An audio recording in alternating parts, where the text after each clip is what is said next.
Welcome to the Healthy Screen Habits podcast. I'm Hillary Wilkinson. Whether you're starting your parenting journey with a newborn or looking to connect with your teen on technology, let's learn some new healthy screen habits together.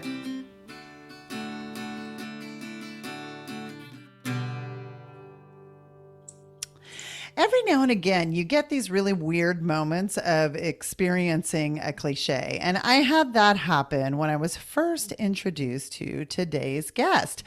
I was literally stopped in my tracks. I was walking my dog and I didn't even realize I'd come to a complete standstill after receiving an email regarding a study titled Tantrums, Toddlers, and Technology. And I had to know more. So I'm so grateful to be talking today to the lead author on that study, professor and researcher, Dr. Sarah Coyne. Welcome to the Healthy Screen Habits podcast. Hi, thank you so much for having me on the program. Certainly. So, Sarah, when we talk about tantrums, we often hear that term emotion regulation. Before we get into your study, I kind of want to do some backing up and just talking about the terms that get used so that everybody understands what we're talking about, kind of. And can you explain what is that? What is emotion regulation? Emotion regulation is the ability to manage and control your own emotions. And so, for example, if I get really angry at you in this podcast, right? Let's hope not. I have to handle and start swearing and, this and this and this. Or I could manage that anger and try to stay calm and keep it under control, right? And so we do this every single day. I will not get mad at you, by the way. Okay. We'd have to change our rating, That's right. Okay. So building on that, you talk about media emotion regulation as well. And what is that? What does that look like? We use that term when parents use media to manage their child's emotions. So classic example, right? You're at the grocery store, your toddler's freaking out because they want something. And so they're upset, they're crying, they're wailing. And so you pass them your phone to try to get them to stop and to calm down. So that's kind of one example in childhood, but we kind of do this ourselves, right? So think about kind of the times maybe you use media to manage your own emotions. Sure. I'm feeling upset, I'm feeling stressed out. And so I'm going to throw on social media or, watch a show or things like that. Right. Young childhood, it's often parent directed. And I think that's a really good visual. We can all picture that or have experienced that ourselves. And yeah. So would you say, following the results of your study, is this a healthy way? So is media emotion regulation a healthy way to handle emotion regulation? So it's not. Following the results of our study, we found that it kind of backfires. So kids tend to rely on media even more and then tend to tantrum at even higher levels in the context of media is how we looked at it. But yeah, it kind of backfires on them. So it's a little bit like kerosene on a fire. It may staunch the flames at first, but then they come back roaring. Yeah. So short-term gain, long-term loss, I'd say. Got you. I'm so interested to hear more, but first we need to take a little break. At what age should I give my child a smartphone? How much screen time should I allow each day? What are the best filters to use on my family's devices? Sound familiar? These questions and more are answered at the Healthy Screen Habits website. We've curated the best articles, books, videos, and many other resources to help you figure out how you want to use technology in your life. Click on the awareness section to learn about the issues and dangers surrounding screen use. Then click on the tools page to download printables you can use with your family today, including the Healthy Screen Habits Family Technology Plan. Visit our website at www.healthyscreenhabits.org for the resources and tools you need to get started. My guest today is Sarah Coyne, a professor of human development in the School of Family Life at Brigham Young University in Utah. Sarah, you have 5 children of your own. Do they ever affect your research or help you decide what you're going to study? All the time. I love that. I get a lot of ideas from my kids. I love that. Do you want to share anything about your kids? Sure. Yeah. I've got 4 boys and 1 girl. They range in age from 4 years old to almost 17. So we have, keep very, very busy. One recent example of a kid that inspired my research. So when my daughter Hannah was 3 years old, she was really into Disney princesses. And I went to a talk that was talking about how princesses are kind of destroying humanity. Not that far, but kind of responsible for the problems we experience as women in terms of body image or sexual objectification or things like that. And first I thought, well, I'm destroying my daughter. But second of all, I thought, people haven't actually studied the impact of princess culture on young kids.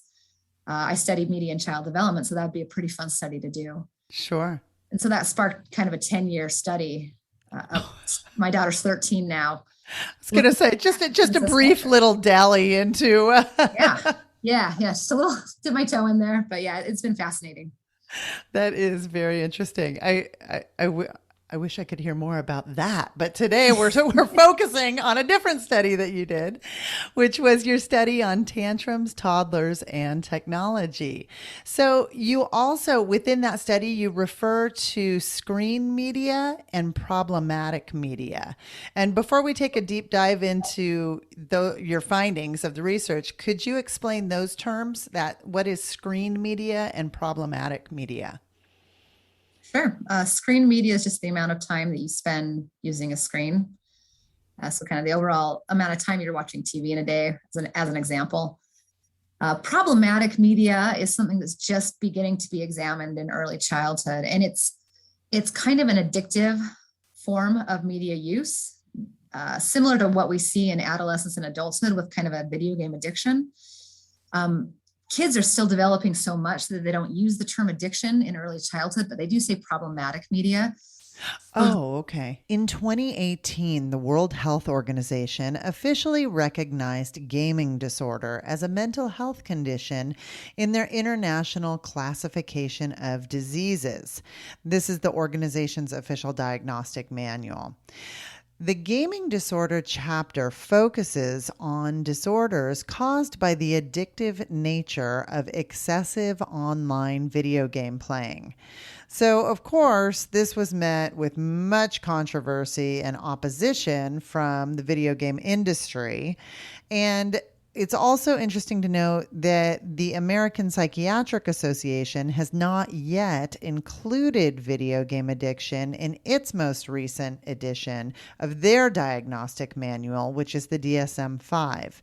So this can make navigating insurance very tricky for those families and individuals seeking treatment or help with a gaming disorder that they're experiencing, because coverage is often problematic, as it's not recognized in the American Psychiatric Association's diagnostics manual. Yeah, so this is when media causes conflict in family relationships. The child is sneaking media or lying about media. Child seems to be fixated on media, always asking for it, pitching big tantrums when media is removed, and so on. And so something that we're doing in our own research is trying to figure out, is problematic media in early childhood a precursor to developing a pretty significant media addiction later on in life? Oh, wow. Have you done any further study on that, or? So we're doing a longitudinal study right now. The kids are 4.5. We've been studying them since birth, and we're hoping to follow them until adolescence or early adulthood. Oh, I so admire you with these longitudinal studies on childhood. It's just, I always seem to have that backwards glance of like, oh, I wish I had been looking at it since then. So I'm so glad there are people like you who are pre-thinkers. If you want to fund our research, that'd be cool too. Oh yeah, I got lots of that laying around, Sarah. You know, the nonprofit sector, we're just That's rolling. right. You're rolling in the dough. Okay. So, one of the things I'm really intrigued about is how do you collect temperament data on toddlers? I mean, I read in your study the quote that toddlers had more extreme emotions when media was removed. We certainly all we all know what that looks like, but how do you go about collecting the data? So this is a sample of several hundred kids in Denver. And we spend the summer living in Denver, me and my students. And we go into family homes and we do all sorts of tasks with families. It's a study called Project Media, right? To find out the long-term impact of media on kids. The task you're talking about is a fascinating one. So we have them watch, in this study, they watched 5 minutes of Daniel Tiger's Neighborhood. And it was, interestingly, it was about emotion regulation, like the episode. Oh, no way. Daniel gets mad or Katerina gets mad. So it's all about like how to manage your difficult emotions, right? And so then after 5 minutes, we told the parents to take it away. And as you know, like when you're watching something and you're invested and someone takes it away, it's kind of frustrating, right? Sure.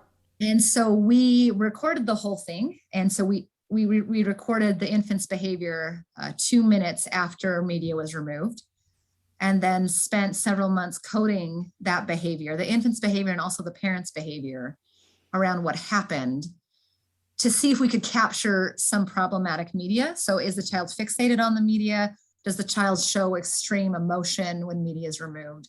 So could we capture kind of tantrums in the moment?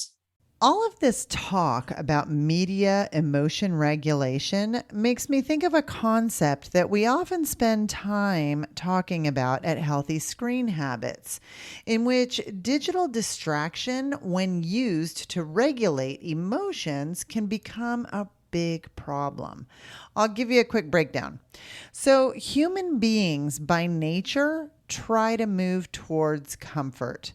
The trick is learning how to deal with discomfort in an emotionally healthy way. Unfortunately, when we deal with big feelings by using screens to distract or numb, it has the potential to create big problems. So kids can find themselves locked in a cycle that's creating vulnerability rather than building strength, durability, and resilience. I'll take you through it. If you can picture a wheel or a triangle with 3 points, kind of like the ones on your recycling cans, that is sort of the classic symbol of a cycle that you can easily picture with what we at Healthy Screen Habits have developed and called the cycle of vulnerability. So this isn't the type of vulnerability that like Brene Brown talks about. She's made the argument to lean into vulnerability to sort of authenticate your human experience. Now, this type of vulnerability is more like the sort that's like a loose trestle under a bridge. This type of vulnerability I'm talking about leads to addictive behavior and is the opposite of durability and resiliency. So our cycle of vulnerability has 3 points, and entry can start at any of them. The points are big feelings, self-soothing, and an overuse of technology. Because we have to choose an entry point to start. Let's start with with talking about big feelings or emotional discomfort as we enter the cycle. But honestly, you can enter this cycle of vulnerability at any point in time. For the sake of the description, we're going to enter at big feelings. So childhood has uncomfortable moments. It's this time of massive change. We have very little control over our lives at that point, and it's constant learning. Change is hard. Learning is hard, and it can become overwhelming. And we often have really big feelings that happen with that feel very emotionally uncomfortable. So our natural inclination and our children's natural inclination is to seek to move towards the second spot on the cycle, which is seeking comfort by self-soothing or self-regulating. If we hand our child a device at this point to bring them to a calm state, we're actually robbing them of the opportunity to learn how to self-regulate. We're not actually creating a calm state when handing them a device. We're merely distracting. We need to teach self-regulation by naming their feelings, moving their bodies, and problem solving.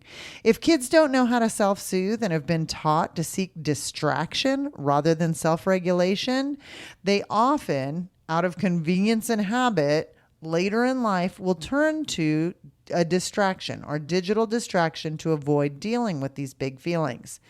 This is a problem because the underlying issue is not being addressed. Emotions are not being taught or acknowledged. The root causes of these big feelings are not being addressed, and instead, what's being used as a coping mechanism is distraction. Distraction is not self-care. This use of digital distraction can lead to the third spot on our cycle as we're moving through here, which is the overuse of technology. And the overuse of technology is problematic for a number of reasons.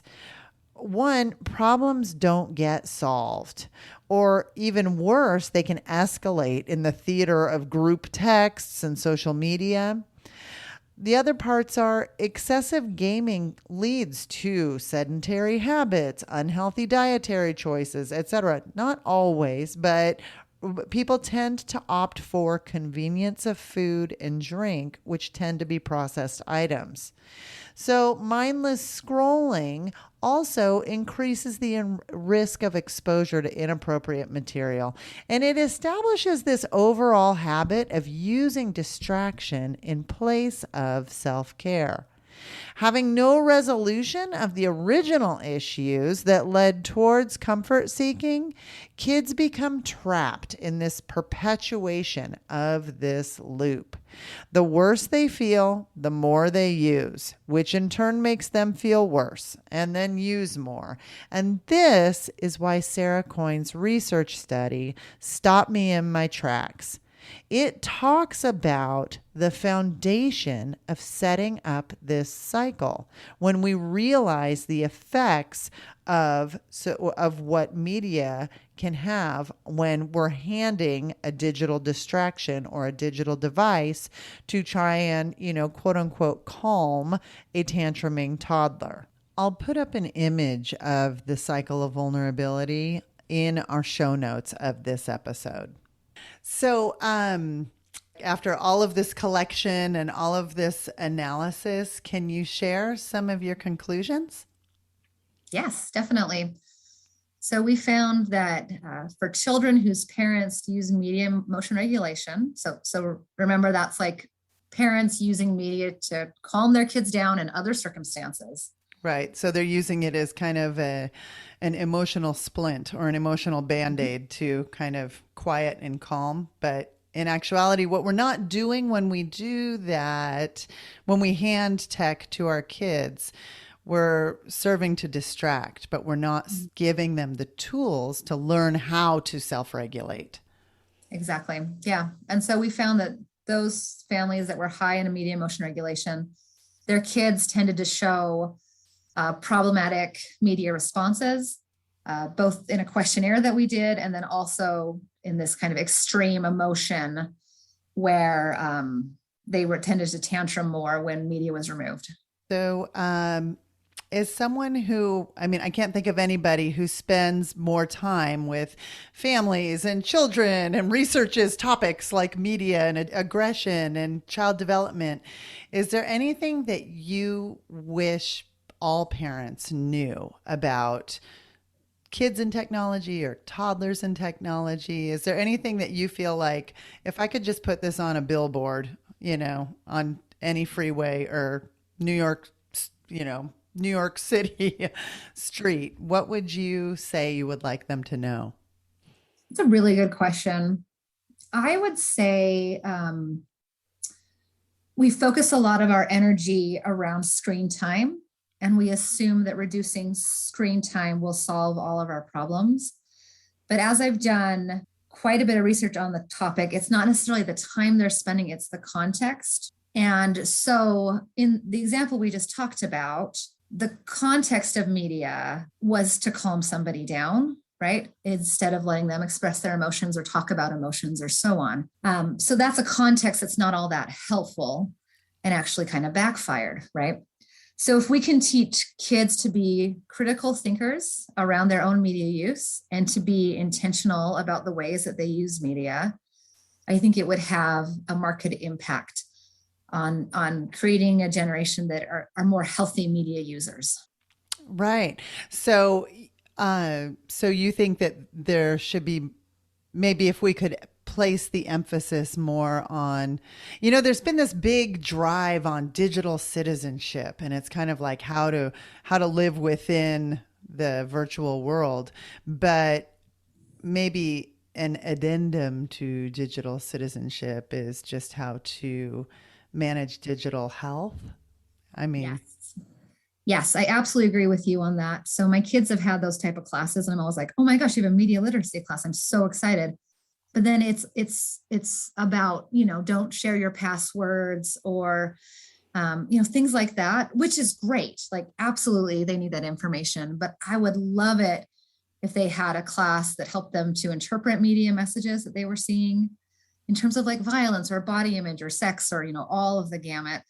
And then also digital health, right? So yeah, how can I use these devices? And they're just tools to help me. right. So I'm not like the servant of this device, right? I'm the master of it. And I'm Yeah. using ways that enrich my own life. I think that would go such a far way if every child in America had that type of class. I do too. And I think it's more of a relevant message for today's youth than the don't use it kind of. I feel like we'd get more buy-in, if kids have their own fingerprint on managing it. I mean, we all know technology is not going away. So this instruction, I like to compare it to, the classic example is driving. We have hours and hours of training and driver's training. You do essentially lab work, and then you do, in driving with practice in cars. You learn defensive techniques, et cetera, et cetera. And it seems as though right now, all that's being addressed as far as, and I'm just talking about my own family's experience with their digital citizenship classes, is it's all the book work of being a good digital citizen. It's not necessarily like what we were talking about. Mm-hmm. Okay, so when we come back after this short break, I'm going to ask Sarah for her healthy screen habit. Are you looking to get your child a phone but don't know where to start? Good news. Healthy Screen Habits has done the legwork for you, and our answer is Gab Wireless. Gab Wireless created the phone that parents have all been asking for. It can text but doesn't receive or send pictures. It looks like a smartphone with a touchscreen, has talk, text, calculator, calendar, FM radio, and alarm functions, but no internet. Setup is super easy. Plug it in and start charging. Activation is free, shipping is free, and the best news is that Gab Wireless phones start at under $100. Now, even more good news. You can get $5 off your order of a Gab Wireless phone by using the promo code HSHabits. That's HS Habits, like healthy screen habits, but short. You can find a link to Gab Wireless under the Tools tab on our website at www.healthyscreenhabits.org. Press and hold the tab menu and look under Products We Endorse in the drop-down menu. We're back. I'm talking with Dr. Sarah Coyne, who regularly researches media aggression, gender, and child development. She has over 100 publications on these and other topics, and we have barely dipped our toes into the vast wealth of knowledge that you have. I feel like we could spend, the next afternoon talking. I'm hoping that you could share just a tidbit of this knowledge with us in the form of a healthy screen habit for our listeners. So this is a tip or takeaway that our listeners can put into practice in their own home. And do you have one that you could share with us today? I sure do. I've got a lot of them, but this is one of my favorite Sure. So my tip is to be more active in your social media use.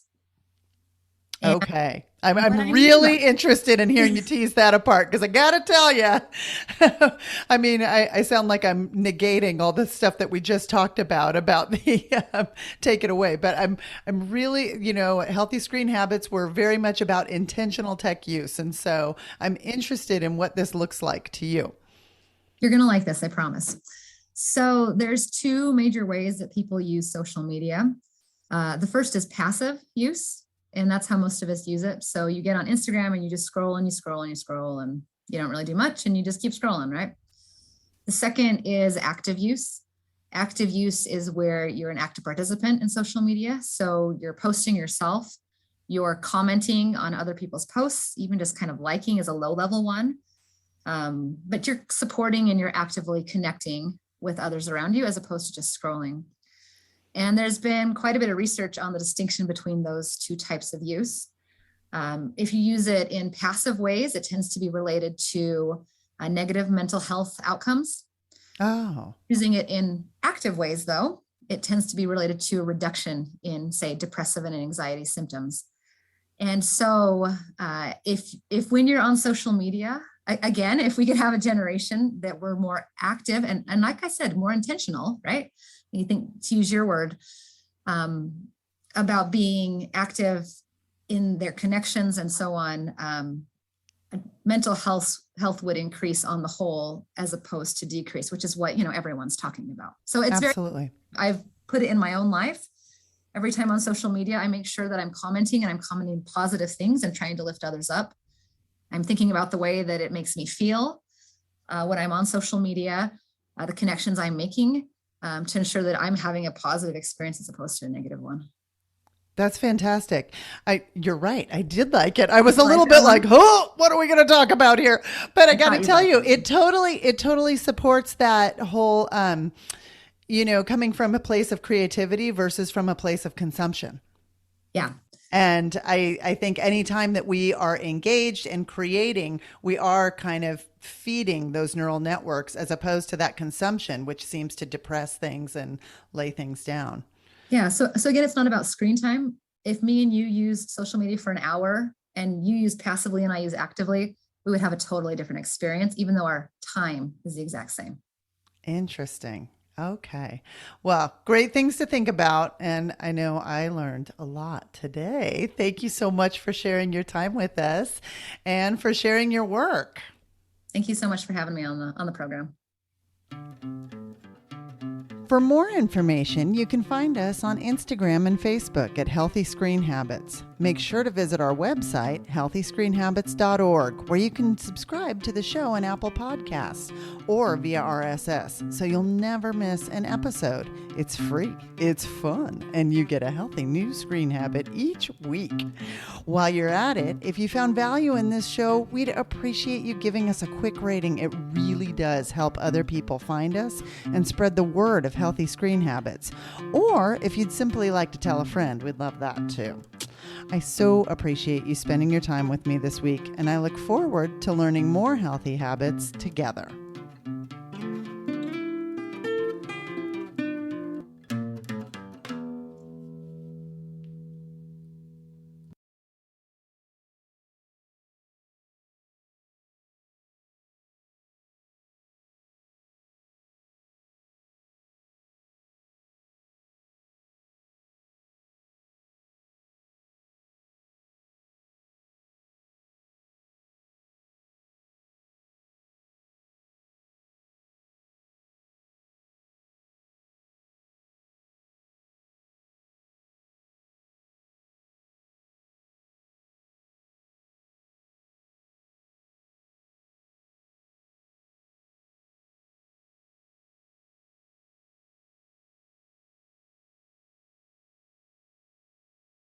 Please insert this in Sarah Coyne's interview in the part labeled Part A.